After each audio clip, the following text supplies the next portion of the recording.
आज हम लोग आए हैं लोक जनशक्ति पार्टी रामविलास के पार्टी ऑफिस में, जो कि एसके पुरी में स्थित है। यहाँ चिराग पासवान जी ने चूड़ा दही का भोज यहाँ पर ऑर्गेनाइज करवाया है। इस आयोजन में बहुत ही बड़े बड़े नेता यहाँ पे उपस्थित हैं और सभी अपनी खुशी व्यक्त कर रहे हैं। आगामी चुनाव को लेकर के उनके क्या कहने हैं और किस तरह के कयासों का उनका जवाब है, उसके बारे में अभी और चर्चा होगी। लगता है मुलाकात होती है सब लोगों से, तो आज सब लोग मिलकर के हम लोग दही चूड़ा का आनंद ले रहे हैं, मिल बैठ करके हम सब लोग खा रहे हैं। और राजनीति की चर्चा आप कर रहे हैं, तो हम लोग तो एक गठबंधन में है, एक साथ है, एक परिवार के लोग हैं, तो इसमें कोई कुछ भी अस्वाभाविक तो नहीं है, स्वाभाविक है। हम लोग बैठे हुए हैं, खा रहे हैं। ये तिल और तिलकुट बहुत कुछ कह रहा है। आपको क्या सुनाई दे रहा है, आप सुनिए, आपके ऊपर है। क्या लग रहा है, सब कुछ ठीक ठाक रहेगा बिहार में? बिल्कुल, हम लोग के लिए तो 100% ठीक ठाक है और लेकिन ठीक ठाक सीट रहेगा। बंटवारा अभी नहीं हुआ है। अरे उसकी चिंता आप लोग क्यों करते हैं? एनडीए में सीट बंटवारा को लेकर के कहीं कुछ भी कोई परेशानी नहीं है, बिल्कुल स्मूथली समय पर सारी चीजें हो जाएंगी। नीतीश कुमार अगर आना चाहेंगे, दरवाजा खुला हुआ है। देखिए, नीतीश कुमार जी से जाकर पूछिए कब क्या सोचते हैं, रात में क्या सोचेंगे, सुबह क्या सोच लेंगे, कब उनके मन में क्या आएगा, यह उनका विषय है। अगर आना चाहेंगे, आप लोग स्वागत कर रहे हैं। तो इसके बारे में हमने पहले ही कहा है कि यह विषय नीतीश कुमार जी का है या फिर गठबंधन एनडीए में है, तो भारतीय जनता पार्टी सबसे बड़ी पार्टी है, उनको सोचना है। तिलक नहीं लगाया, उसके बाद चर्चा है कि लालू जी के यहाँ नीतीश कुमार बिना माथे पर तिलक लगाए लौट गए। 7 मिनट में कैसी पार्टी, कैसा भोज? अच्छा, वो आजीवन अब उन्हीं को तिलक लगता रहे, ऐसा होता है क्या? अब कितनी बार तिलक लगेगा वो? अब नीतीश जी या नीतीश जी के लोगों को भी अपेक्षा छोड़ देनी चाहिए कि आगे अब उन्हीं को तिलक लगेगा। अब बहुत सारे लोग हैं, उनमें से किसी को तिलक लगेगा, उनको क्यों? चलिए, ठुकराया है, क्या कहेंगे? संयोजक का पद उन्होंने ठुकरा दिया। अब ठुकराया है कि नहीं मिला, ये कौन जानता है अंदर की बात? ये तो कोई नहीं जानता है, जो बाहर आकर के उन्होंने कहा, यही बात सारे लोग जानते हैं। कहीं कुछ होने वाला नहीं था, यह बात पहले ही से स्पष्ट। दाल में कुछ काला दिख रहा है क्या? काला क्या, पूरी दाल ही एकदम काली है। चलिए, सर, आपके क्या हमारे साथ तो चिराग पासवान भी है इस वक्त। क्या कहेंगे अपनी इतनी बड़ी पार्टी का आपने आयोजन किया है?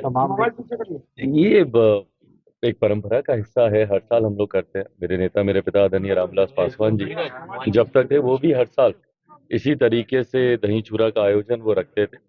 और यकीनन ये भारतीय परंपरा, भारतीय संस्कृति का एक हिस्सा है। और इसी बहाने राजनीतिक परिप्रेक्ष्य से हट के, भले आप लोग राजनीतिक चर्चाएं कर रहे हैं, बट ये एक ऐसा मौका है जहाँ पे राजनीतिक परिप्रेक्ष्य से हट के आपस में हम लोग बैठकर दिन त्योहारों की बातें करते हैं, अपने अपने व्यस्त जीवन की चर्चाएं करते हैं। तो एक मुलाकात का एक अच्छा बहाना ये बन जाता है। शुभ दिन की शुरुआत भी तो हो रही है। बिल्कुल, शुभ दिनों की शुरुआत हो रही है और ये साल यकीनन भारतीय राजनीति के लिए बहुत महत्वपूर्ण साल है और सब शुभ रहेगा देश में, प्रदेश में, ये कामना भी जरूर करते हैं। सर, आपको कुछ बदलाव? भाई पूरी तैयारी है।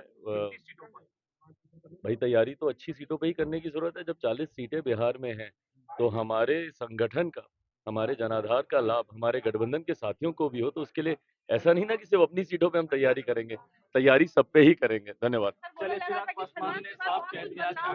सर, आपको लग रहा है कि कुछ बड़ा बदलाव दिख?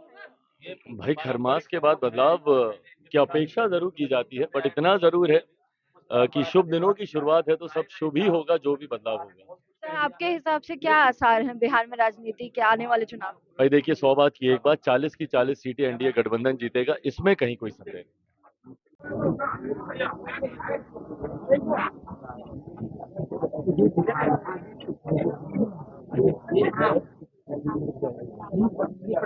जैसा कि हम लोग देख सकते हैं, जीतन राम मांझी जी भी यहाँ पर मौजूद हैं। वो यहाँ पर आ गए हैं, दही चूड़ा के आमंत्रण को स्वीकार किया है और यहाँ पर मौजूद है।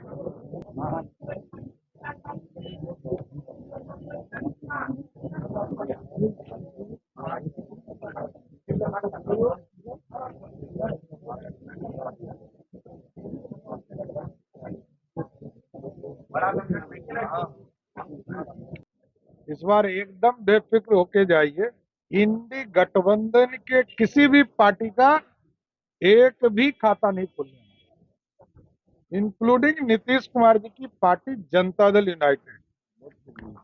एकदम स्पष्ट तौर पर बिहार की जनता मन बना चुकी है। नरेंद्र मोदी जी के नेतृत्व में पूरा एनडीए बीजेपी 40 की 40 सीट जीतने का काम करती है। पासवान जी जिनके कृपा से लालू प्रसाद जी मुख्यमंत्री बने, नीतीश कुमार जी भी पहली बार मुख्यमंत्री भाजपा और रामविलास जी के सहयोग से बने।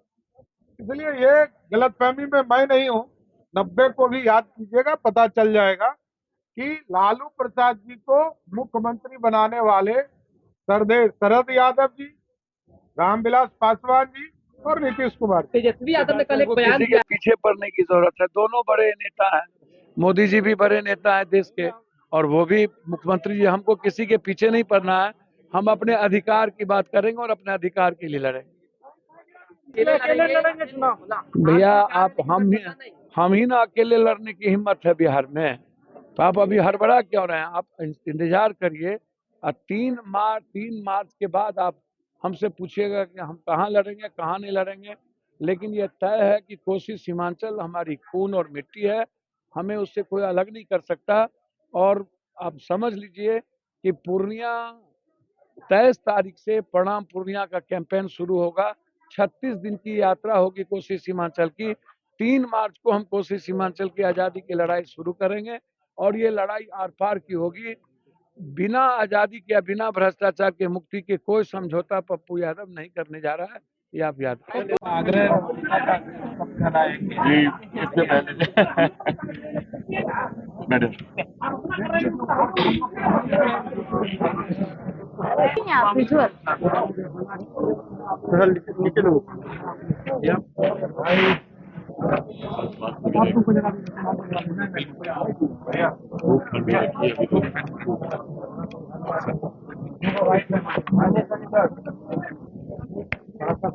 आप लोग पीछे हो जाइए, वहां से फोटो लेते। जैसा कि आप लोगों ने देखा कि यहाँ चिराग पासवान जी के पार्टी कार्यालय में जो चूड़ा-दही का आयोजन हुआ था, उसमें बड़े-बड़े दिग्गज नेता शामिल हैं।